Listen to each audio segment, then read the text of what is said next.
In this video, I am going to show you how to do Sendit on Snapchat app. Make sure to update Snapchat app and open Play Store. Type here Sendit.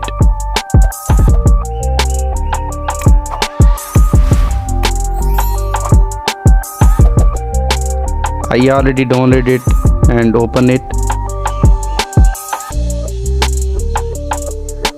Tap on Let's Go. Tap on Continue.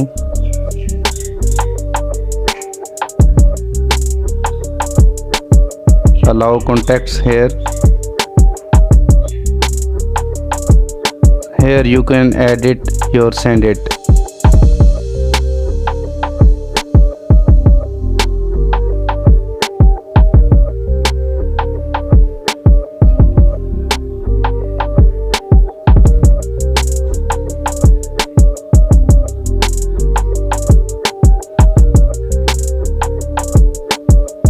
You can change language here.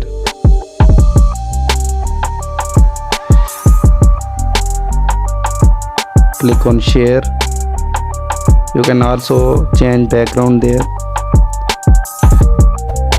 Click on share. Now this app will redirect you to on Snapchat app. So simply click this snap and send it to your friends.